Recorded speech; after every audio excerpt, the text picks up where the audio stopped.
নমস্কার বন্ধুরা, চন্দ্রজিৎ কুকিংয়ে অনেক স্বাগত জানাই। আশা করব আপনারা সবাই ভালো আছো, আমিও ভালো আছি। আবার আজকের আমি একটি রেসিপি নিয়ে হাজির হয়ে গেলাম। আজকের আমি বানাবো আলু চিংড়ি মাছের ঝোল। চিংড়ি মাছ আলু দিয়ে যে ঝোল বানাবো, তাই আপনাদের প্রথমেই আমি চিংড়ি মাছটাই দেখাচ্ছি। আমি ছোট সাইজের বাগদা নিয়ে নিয়েছি, কেটে পরিষ্কার করে নেব। যখন চিংড়ি মাছটা সিদ্ধ করেছিলাম আপনাদেরকে দেখাতে পারলাম না, সে সময় ক্যামেরাটা আমার কীভাবে বন্ধ হয়ে গেছে আমি নিজেই জানি না। তবে এই চিংড়ি মাছটা আমি লবণ হলুদ দিয়ে একটু জল দিয়ে আমি জাল দিয়ে রেখে দিয়েছি।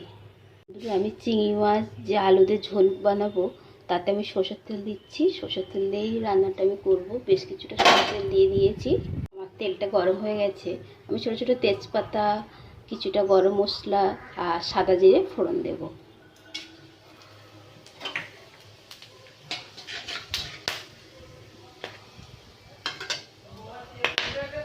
আমি আলু এরকম সাইজের কেটে নিয়েছি। আমি আলুগুলো এবার দিয়ে দেবো।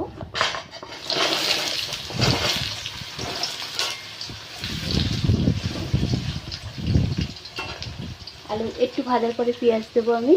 আমি একটা পেস্ট বানিয়ে রেখেছি। দুটো টমেটো দিয়েছি, জিরে দিয়েছি, শুকনো লঙ্কা দিয়েছি, আদা, 4 কোয়া রসুন দিয়েছি, দিয়ে একটা পেস্ট বানিয়ে রেখেছি। হলুদও দিয়ে দিয়েছি এতে।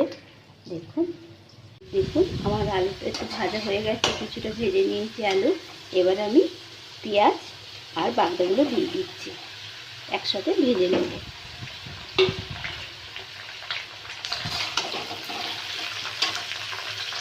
বন্ধুরা দেখুন আমার ভাজা হয়ে গেছে। এবার আমি মশলাটা দিয়ে দেব।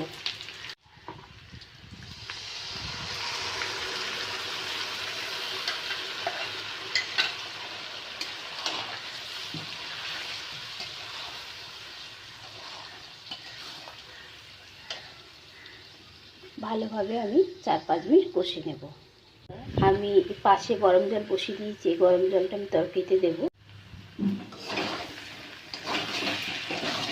দেখুন আমি বেশ ভালোভাবে কষিয়ে নিয়েছি 4-5 মিনিট ধরে। এবার আমি গরম জলটা দিয়ে দেব।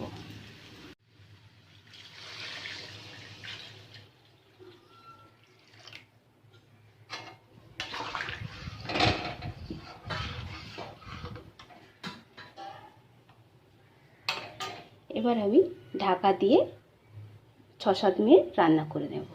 আপনারা লবণ আপনাদের স্বাদ মতো আপনারা দেবেন। আমার একটু কম পড়েছে, সেই কারণে আবার আমি দিয়ে দিচ্ছি।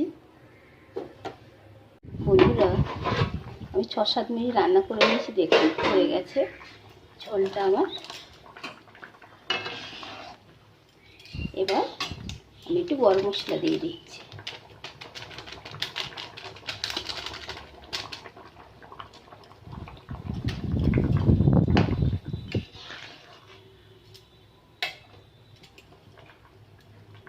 এবার আমি গ্যাসটা 1 মিনিট ফুটিয়ে নামিয়ে নেব।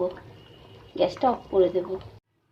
আমার চিংড়ি মাছের ঝোল রেডি হয়ে গেছে। এবার আমি গরম গরম ভাতের সাথে গরম গরম চিংড়ি মাছের ঝোল পরিবেশন করব। আমি ভিডিওটি এখানেই শেষ করব। আপনারা সবাই ভালো থাকবেন, সুস্থ থাকবেন।